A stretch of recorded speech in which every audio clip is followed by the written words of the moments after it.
Bonjour à tous et à toutes, me revoici pour une vidéo qui traitera d'un témoignage. C'est la troisième partie de ce témoignage que je vous propose aujourd'hui. Je vais essayer d'en extraire l'essentiel, enfin j'ai déjà fait d'ailleurs, pour que vous puissiez en tirer parti et que la personne éventuellement qui l'a rédigé se reconnaisse et voit si ça peut lui apporter quelque chose, qu'on raconte un petit peu son histoire. Voilà. Donc, on était avec ce monsieur T qui posait des problèmes à notre héroïne. Et donc, elle contacte le meilleur ami de ce monsieur T qui lui demande ce qu'elle compte faire à présent. Et elle répond rien. Il n'y a rien à faire, il m'a détruite. Ce sont ses paroles. Lui lui propose de contacter une des filles du fameux harem. Et elle se demande pourquoi, l'héroïne se demande pourquoi elle doit contacter, elle devrait, lui, son ami ou elle, contacter ses filles. Puisque, raconte le meilleur ami du personnage pervers, il aurait passé la matinée qui a précédé la mise en ménage avec l'héroïne chez cette fille, mais il prétend que c'est amical. C'est en toute amitié. Alors donc, Monsieur R, pour le différencier de Monsieur T, décide donc de contacter le compagnon de la fille en question, de la fille que Monsieur T aurait vue juste avant d'entrer en relation avec notre héroïne, parce qu'il en a marre de voir son ami embarqué dans des situations invraisemblables. Et il se trouve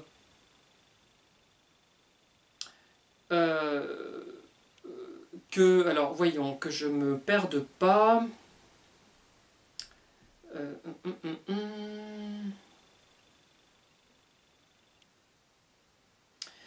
Ensuite, j'ai pas bien compris de quoi comment ça s'est passé, mais bon, je reviens sur ce que fait T, parce que tout n'est pas forcément très clair, je l'ai lu et relu, mais il y a des passages un petit peu obscurs, mais voilà. Donc ce qui se passe, c'est que Monsieur T sait que son meilleur ami, Monsieur R, est allé voir le compagnon de sa prétendue amie au sens strict, mais il ne semble pas vexé, outré par l'attitude de son ami. Il arrive avec un pack de bière et il lui explique, alors là il y a de quoi tomber raide, effectivement, qu'il n'a jamais aimé notre héroïne. Parce qu'il n'avait jamais fait le deuil de son ex-petite amie. Donc Monsieur R est outré, alors que notre héroïne est juste confortée dans l'idée que cet homme, Monsieur T, donc, est un malade.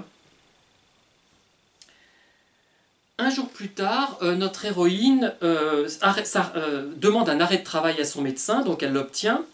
Elle souffre d'hypertension artérielle et comme elle a oublié de prendre son médicament, sa tension a beaucoup monté, je résume, bien sûr.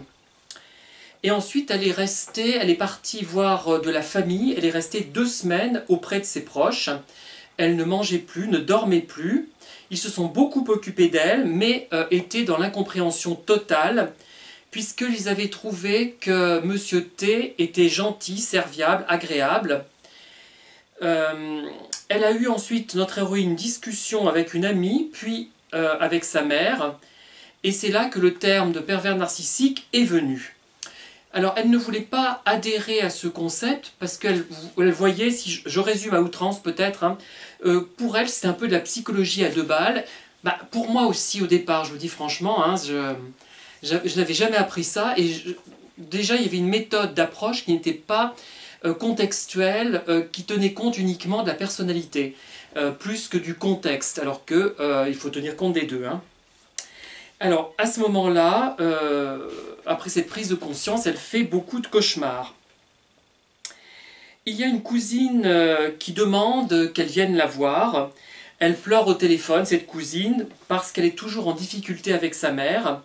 Elle a besoin d'en parler. Même si elle n'est pas, notre héroïne, prête, compte tenu de sa situation, à écouter quelqu'un d'autre parler de ses problèmes, elle y va quand même, dans l'espoir, un peu égoïste, explique-t-elle, de se changer les idées. Alors, les paysages qu'elle traverse pendant qu'elle va là-bas et qu'elle revient ne la touchent pas comme il devrait la toucher, preuve qu'elle est très perturbée. Hein. Plus rien n'avait de goût, précise-t-elle.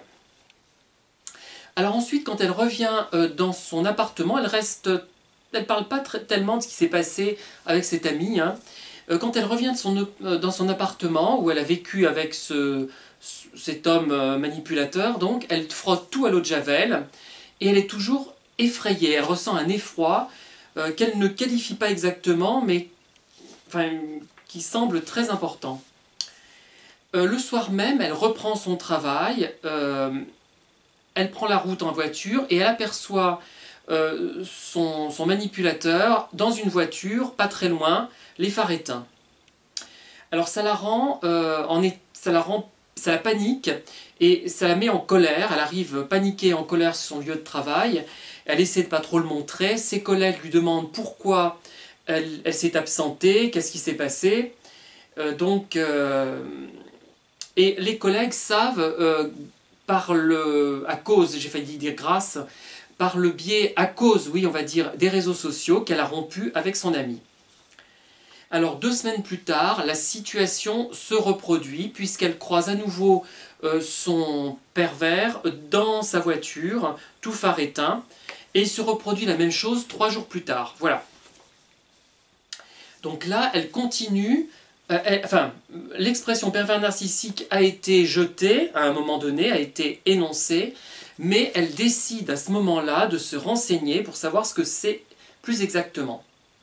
Et c'est là qu'elle est tombée sur mes vidéos. Elle est tombée sur d'autres vidéos qui ne l'ont pas convaincue. Ben merci, hein.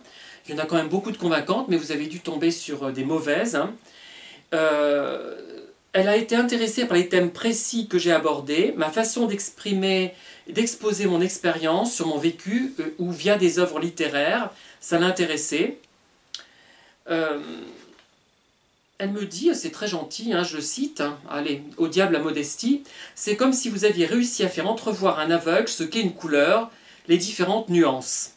Elle se sentait comprise, et elle aimait aussi les vidéos d'une autre personne qui fait des vidéos YouTube sur le thème des pervers, notamment, hein, pas seulement, une psy à la maison, une certaine Catherine, donc, qui effectivement fait des... Même si tout n'est pas à prendre exactement au pied de la lettre, comme toutes les vidéos, mais globalement, même si j'ai pu me montrer un peu critique par moments, je trouve que c'est une approche quand même intéressante, et c'est elle qui a quand même initié ces vidéos, donc il faut l'en remercier quand même. Hein. Il faut toujours... moi je reconnais toujours quand je me suis... quand j'ai des torts, hein, enfin, je reviens sur mon impression, parfois teintée un petit peu de négativité, hein, mais pas tant que ça. Alors, entre-temps, notre héroïne contacte la mère de son pervers pour venir rapporter ses dernières affaires et en prenant soin qu'il ne soit pas chez elle, enfin qu'il ne soit pas chez sa mère. Hein. Elle lui propose donc, cette femme, de boire un café. Il parle boulot puisqu'elle travaille plus ou moins au même endroit, on va dire. Hein.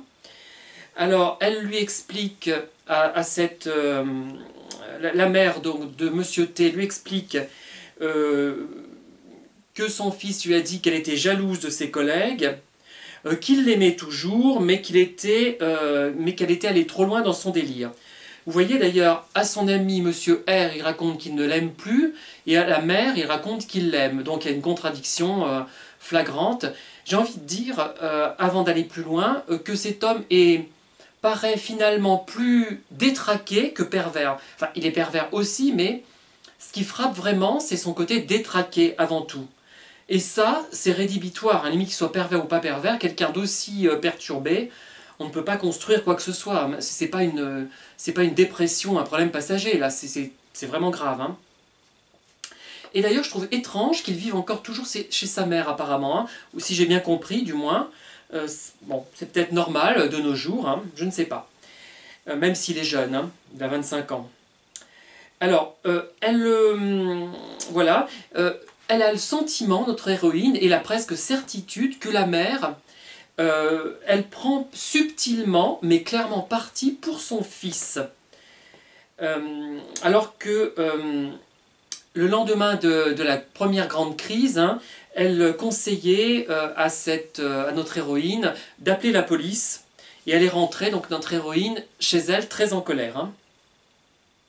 Ensuite, elle part 2 jours chez une amie qui habite pas très loin de chez elle. Et cette amie lui dit quelque chose peut-être qu'il ne faut pas dire. Je te l'avais bien dit. C'est vrai que ça peut agacer ce genre de réplique. Hein. Elle a vécu des choses comparables, cette amie, pendant à peu près 8 ans. Et donc elle sait ce que c'est. Mais elle a un côté, nous dit notre héroïne, moralisateur, culpabilisant. Hein. Donc il faut le prendre... voilà. Alors, elle voulait mettre notre héroïne une story sur Instagram, mais son amie lui conseille de ne pas le faire, d'être plus discrète sur les réseaux sociaux concernant sa situation. Elle trouve notre héroïne qu'elle exagère, cette amie, d'autant plus qu'elle l'a bloquée, et ça n'aura donc pas un impact, ça ne devrait pas avoir d'impact. Elle l'a bloqué, mais il peut prendre une autre identité. Hein. Vous savez que quand on bloque quelqu'un, parfois ça ne sert pas à grand chose puisque les gens reprennent une autre adresse, enfin voilà.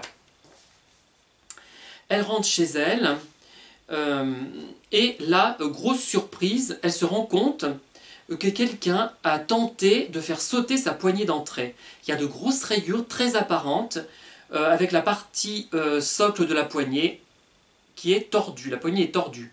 Elle se met alors à trembler, elle a très peur. Elle visite son appartement, mais il n'y a apparemment aucun vol, rien n'a bougé, et la porte ferme toujours.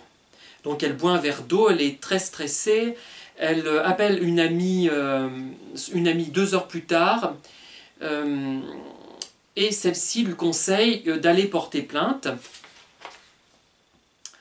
ce qu'elle fera d'ailleurs, hein, mais sans désigner la personne qu'elle vise. Hein. D'ailleurs, quand on porte plainte, comme on n'a pas de preuves, généralement, on ne peut pas désigner une personne en particulier. Hein. On peut dire « Ah ben j'ai des soupçons vis-à-vis de telle personne », mais on ne peut pas vraiment porter plainte contre cette personne. Hein. Enfin, moi, à ma connaissance. Hein. Il se trouve elle ressort quand même traumatisée de cette situation, puisqu'elle fixe chaque voiture qu'elle croise, en ayant peur de l'apercevoir, mais non, elle ne le voit pas.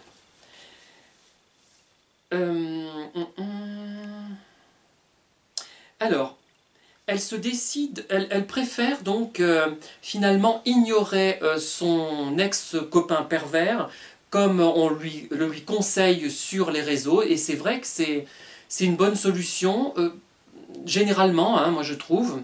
Le mieux c'est d'ignorer ces gens, et elle appelle par contre Monsieur R, le meilleur ami de son ex-petit ami pervers, qui lui demande s'il peut venir chez elle.